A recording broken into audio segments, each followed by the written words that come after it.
విద్యార్జన నికష. ఉపాధ్యాయుడు ఒక పాఠం బోధించిన తర్వాత లక్ష్యాలు ఎంతవరకు సాధించాడో అంచనా వేసుకోవడానికి నిర్వహించే నికషనే విద్యార్జన నికష అంటారు. దీనినే యూనిట్ టెస్ట్ అని కూడా అంటారు. ఈ నికషను ఉపాధ్యాయుడే తయారు చేస్తాడు. ఈ నికషలు పరిమాణంలో చిన్నవిగా ఉంటాయి. 30 నిమిషాల నుంచి 1 గంట కాలంలో విద్యార్థులు పూర్తి చేయవలసినవిగా ఉంటుంది. ఒక్కో యూనిట్లో పద్య గద్య పాఠ్యాంశాలు మిశ్రమంగా ఉంటాయి. నిర్మాణాత్మకంగా ఒక యూనిట్కి 50 మార్కులు ఉంటాయి.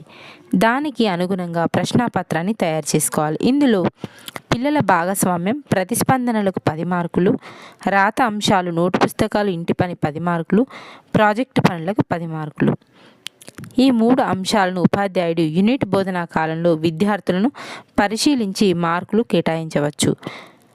4 లఘు పరీక్షకు 20 మార్కులు. అనగా విద్యార్థి బోధనాభ్యసనంలో తరగతి గదిలో వెలుపల అతను చేసే ప్రతి పనిని మూల్యాంకనం చేయడం నిరంతర సమగ్ర మూల్యాంకనం అంటారు.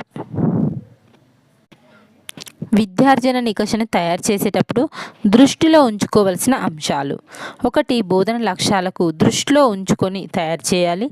పాఠ్యాంశాల్లోని అన్ని విభాగాల మీద ప్రశ్నలు ఉండాలి. పిల్లల భాగస్వామ్యం, ప్రతిస్పందనలు, రాతాంశాలు, ప్రాజెక్టు పనులు లాంటి వాటిని ప్రశ్నాపత్రంలో తప్పనిసరిగా ఉండాలి. 4. లక్ష్యాత్మక, లఘు, దీర్ఘోత్తర ప్రశ్నల రూపం నిర్ణయించుకోవాలి. సమస్య స్థాయి విద్యార్థులను దృష్టిలో పెట్టుకున్న ప్రశ్నలే ఎక్కువగా ఉండాలి. కఠినం మరియు సులభమైన ప్రశ్నలు తక్కువగా ఉండాలి. సమయం మరియు మార్కులకు అనుగుణంగా ప్రశ్నపత్రం రూపొందించాలి. ప్రశ్నపత్రాన్ని సిద్ధం చేయుటకు ముందు ఏ అంశం ఏ లక్ష్యానికి సంబంధించినో గ్రహించాలి. జ్ఞానాన్ని పరీక్షించే అంశాలు: జ్ఞాపకం చేసిన అంశాలను జ్ఞప్తికి తెచ్చుకోవడం, గుర్తించడం. జ్ఞప్తికి తెచ్చుకునే అంశాలు: పారిభాషిక పదాలు, సాంకేతిక పదాలు, విధానాలు, పద్ధతులు, వాస్తవ అంశాలు మొదలైన వాటికి సంబంధించిన ప్రశ్నలు. గుర్తింపుకు సంబంధించిన అంశాలు: పరికరాలను, అంశాన్ని గుర్తించడం. అవగాహనను పరీక్షించే అంశాలు: అభ్యసించిన దాన్ని వినియోగించడం, నేర్చుకున్న అంశాలని సోదాహరణంగా పేర్కొనడం,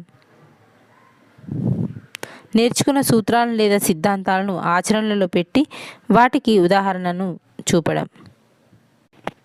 2 అంశాల మధ్య ఉన్న తారతమ్యం, రాతలోని దోషాలను గ్రహించి సవరించడం, విషయాన్ని విమర్శనాత్మకంగా వ్యాఖ్యానించడం, వివరించడం, సంబంధాలను తెలియజేయడం.